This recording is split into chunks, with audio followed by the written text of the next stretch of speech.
hace 20 años. Viceversa Consulting, Gerencia Soluciones. Bien, amigos, ya tenemos a los dos exministros invitados esta noche, abriendo el año. Además, es una edición, obviamente, de Bajada de Reyes, por eso nos acompaña todavía el árbol de Navidad. Bien, los dos primeros invitados son el exministro de Economía, Alonso Segura, y el exministro de Energía y Minas, Eleodoro Mayorga, a quien agradezco muchísimo su presencia esta noche en el programa. Señores, bienvenidos. Muchas gracias por la invitación. Vamos a lo nuestro, esperando que hayan recibido muy bien el año, por supuesto. Señor Segura, el Banco Central de Reserva, como hemos mencionado, ha sorprendido a tirios y troyanos con una proyección, para algunos muy optimista, pero es el Banco Central de Reserva, de 3,8% para el año 2020, cuando muchos creían o creíamos que podía ser apenas de 3%. ¿Cuál es su comentario sobre esto? ¿Coincide usted con esta proyección o la toma con reservas, como hemos dicho un poco en el título o el titular de nuestro editorial? Sí, yo creo que es optimista. Ojalá se dé, pero lo veo, digamos, para empezar el año bastante optimista, ¿no? Porque no veo ninguna fuente de crecimiento importante que sugiera que pudiéramos llegar a esa tasa, ¿no? Dicho sea de paso, la cifra del 2019 es una cifra todavía estimada. Tampoco creo que se llegue al 2.6, ¿no? Yo creo que estar por debajo de 2.5. Ahora, pero usted cree que bueno, el Banco Central de Reserva maneja muy buenas cifras, Julio Velarde es una persona muy seria y muy reconocida. ¿Usted cree que se lance a hacer una proyección como esta sin tener, digamos, elementos de juicio valederos? Lo que pasa es que nos equivocamos los economistas, ¿no? Y las instituciones también. Si quieres, revisa cuál era la cifra del BCR a esas alturas del año pasado, para el año 2019, y te aseguro que no era 2.4 o 2.5, y para empezar el 2.6 que están diciendo ahora tampoco se va a dar para el año 2019 que ya terminó, ¿no? Entonces sí me parece que tienen un sesgo de optimismo. Obviamente como peruano, ojalá el que se equivoque sea yo, pero vamos a ver, ¿no? Para que una cifra así se dé, necesitas que se den muchas cosas bien, ¿no? Tanto en términos de factores domésticos, de gestión pública, como que el mundo te acompañe, ¿no? El mundo no lo controlamos, pero no pareciera que este año va a ser significativamente mejor que el año pasado, ¿no? De acuerdo, vamos a seguir hablando de eso en cada turno. La primera pregunta para el exministro de Energía y Minas, Eleodoro Mayorga. Hablando por sector, en el caso de minería, hemos visto un Tía María frenado, un Quellaveco que empieza pero tímidamente. ¿Cómo ve usted el sector? Bueno, en el año 2019 se logró recuperar en algo la inversión minera y esperemos que esta continúe en el 2020. Efectivamente, seguimos delante de una serie de proyectos importantes, Conga, Tía María, en los cuales esperamos que algún día se dé el inicio. Yo creo que no hay todavía una convicción grande como para sacar adelante estos proyectos. Y esto se repite en el resto del sector energía y minas. Yo creo que es importante que del lado del gobierno se facilite. Hay algunas medidas tímidas que se han dado en términos de IGB, pero creo que falta mucho por hacer en ese sentido. Y si la meta es 3.8, el sector minero tiene que estar ahí, necesariamente. De acuerdo. Y como decía Alonso, ojalá que los precios acompañen, ¿no?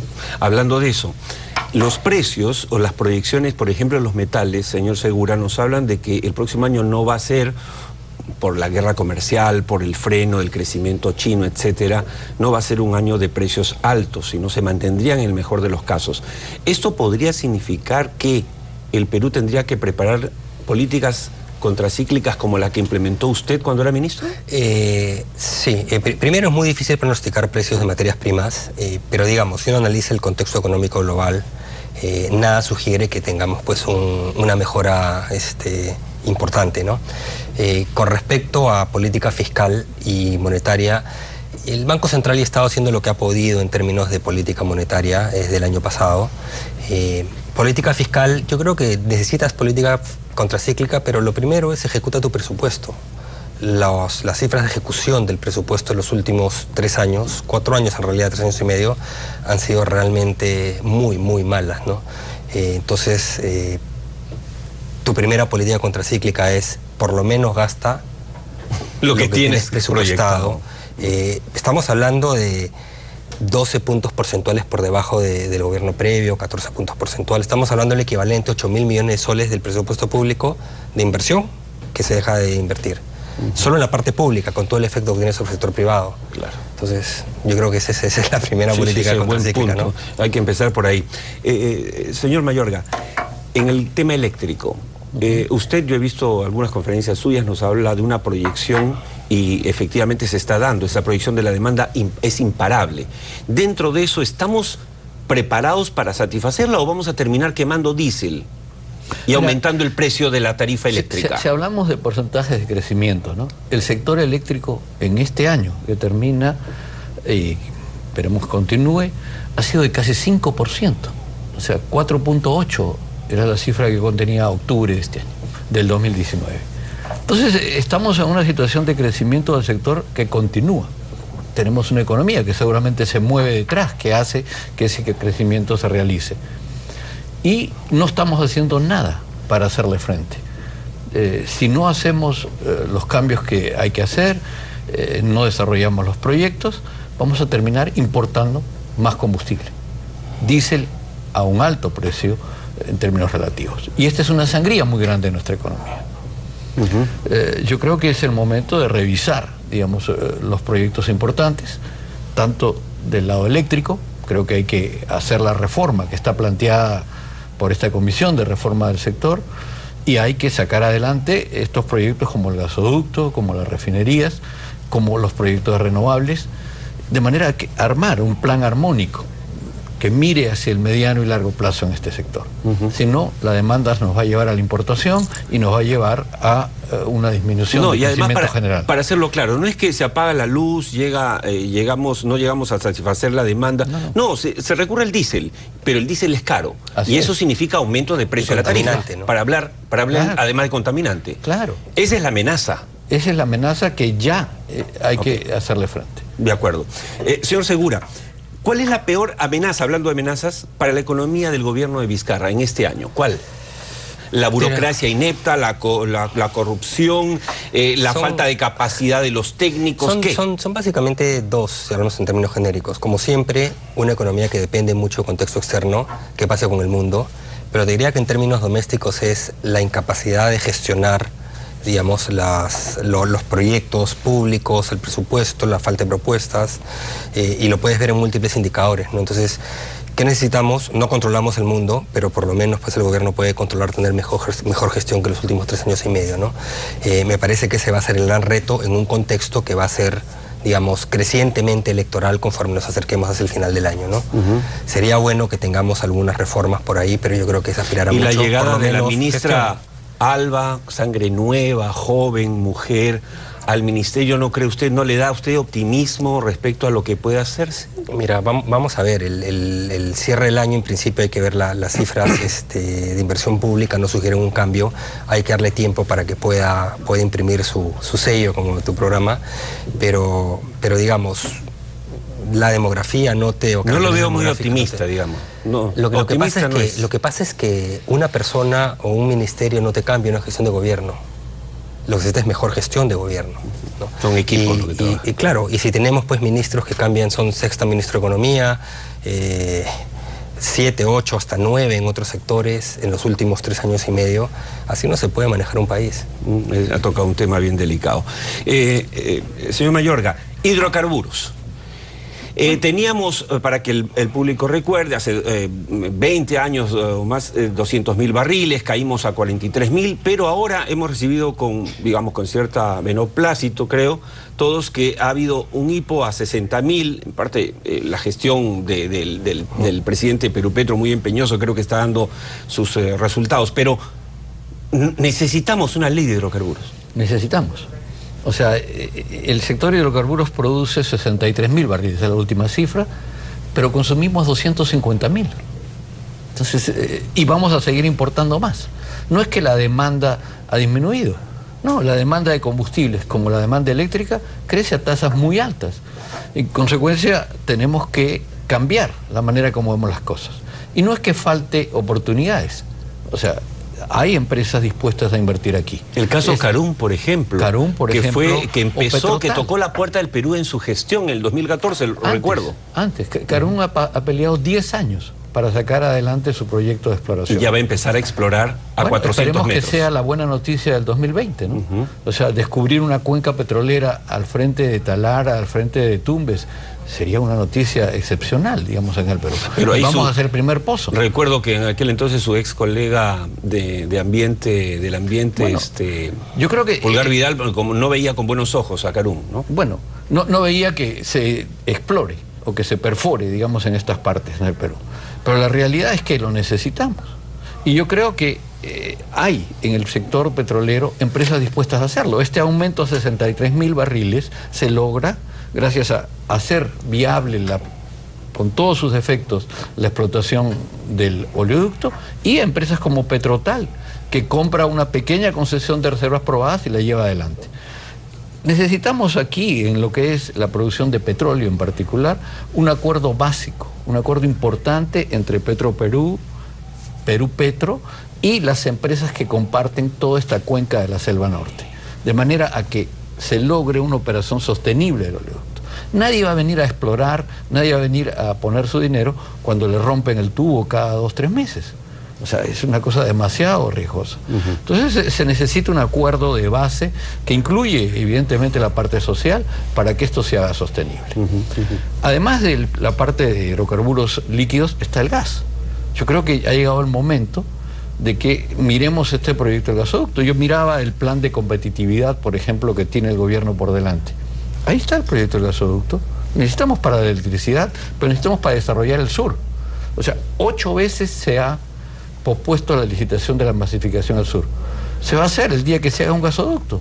O sea, ¿cómo va a ir usted con camiones a todos los rincones gas? O sea, hay que poner un tubo. Y eso está en proyecto. O sea, hay que tratar de cierta manera de consolidar lo que se tiene y ponerlo y sacar este proyecto adelante. Señor Segura, ¿cómo explica usted como economista el hecho de que tengamos 21 años de crecimiento, como decíamos, la menor inflación de Latinoamérica, el mayor índice de crecimiento, mientras Argentina, por ejemplo, decrece 1,6, nosotros hemos crecido 2,6 o 2,5? En general los indicadores son buenos, la macroeconomía nos muestra como un país saludable. ¿Y por qué dentro no se genera empleo, los empresarios están deprimidos? ¿Cómo pueden convivir estas dos realidades? Yo creo que son 2 cosas, ¿no? Lo primero es que, como dices, la macro nos ayuda. Tenemos una macro razonablemente, bastante bien gestionada, ¿no? El problema es cuando bajas. Tenemos marcos amigables a la inversión. El problema es cuando tienen que gestionar las inversiones en el día a día. Es en la micro donde fallamos y fallamos garrafalmente, ¿no? Y por eso es que ves que se quejan los empresarios de que no venden, entonces no pueden contratar. No están así en absoluto. Están acostumbrados a que la economía fuera a otra velocidad. También es cierto que vivimos una época de un boom global que se acabó hace 5 años. Pero es cierto que todo se mueve más lento. La pregunta es qué podríamos hacer para que esto agarre más velocidad. Y yo creo que hay mucho que hacer. Estaba hablando Eleodoro del tema de hidrocarburos o el tema minero. La inversión privada este año va a subir estrictamente por inversión minera. Básicamente es que Yabeco y un par de cosas más, porque otros proyectos están pospuestos ahí indefinidamente por todos los temas de conflictividad que vemos en el sector. Hidrocarburos no puede caminar a la velocidad que debía porque, como dicen, no hay un acuerdo y los trámites y los procedimientos son muy engorrosos. En otros sectores simplemente no hemos encontrado fórmulas. Hablabas de irrigaciones, agricultura. El crecimiento agroexportador va a estar limitado porque las irrigaciones, las grandes irrigaciones nuevas, Chavimochic, 3, Images, Iguas, están paradas y en 3 años y poco el gobierno no ha podido hacer nada y siguen ahí paradas. Entonces, ¿cómo generamos empleo y empleo formal si no podemos generar a través de esas inversiones? Y no es un problema el marco de inversiones, es un problema en la gestión en el día a día. Por eso te dije, el gran reto... La microeconomía. Sí, y ahí hay mucho que hacer desde el lado del punto de vista de la gestión pública. Por eso te decía, ¿cuál es el principal reto? Bueno, que comience a gestionar el gobierno. De acuerdo. Antes que nos gane el tiempo, la última pregunta para el exministro de Energía y Minas, Eleodoro Mayorga. ¿Usted tiene una idea que quisiera que plantee para terminar, más porque tratamos en el programa de contribuir un poco, no solamente a hacer diagnósticos, sino a hacer propuestas de solución para el tema Gasoducto Sur? Ya no está Odebrecht, no tenemos por qué congelarnos en el tiempo, ya Odebrecht no está en el proyecto. El proyecto es necesario para el Perú, son 7.000 millones de dólares, todo el sur lo necesita toda la minería en el sur y el Perú entero. Ok, ¿cuál es la propuesta? Mira, se necesitan 4.000, ¿no es cierto? Y yo creo que Odebrecht y Enagás han dejado una serie de instalaciones, han dejado una serie de estudios, han dejado un proyecto a medio llevar, hay un estudio ambiental y hay un convencimiento de la población.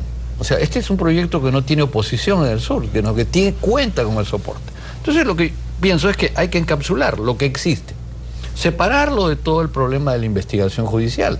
Eso debe seguir, tiene que terminar consiguiéndose la verdad y yo espero que eso se haga lo antes posible. Y esto hay que llevarlo a un fideicomiso en el cual, como parte del proyecto, esta es la inversión que el país pone.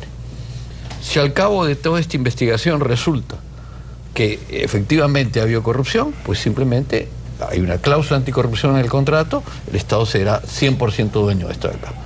Si no, aquí está. Pero no dejemos que el tiempo nos gane, no dejemos que el proyecto se siga pasando a las calentas grecas. Claro. Esto nos va a costar muy caro. De acuerdo. Señores, muchas gracias por haber estado con nosotros. Feliz año. Lo mejor en este año para ustedes y espero tenerlos pronto nuevamente en el programa. Quédense conmigo, nos vamos a la primera pausa en esta edición 2020. Ya vienen nuestros dos invitados siguientes, que son el exministro de Comercio Exterior y Turismo, Alfredo Ferrero, y el exministro de Vivienda, Milton Bon Gese, con quien vamos a seguir conversando en esta edición especial Consejo de Exministros en Caricello al iniciar el año 2020. Nos vamos enseguida con nuestra meta bicentenario sobre la circulación de los buses camión que deberían desaparecer. La pausa y volvemos, no se muevan.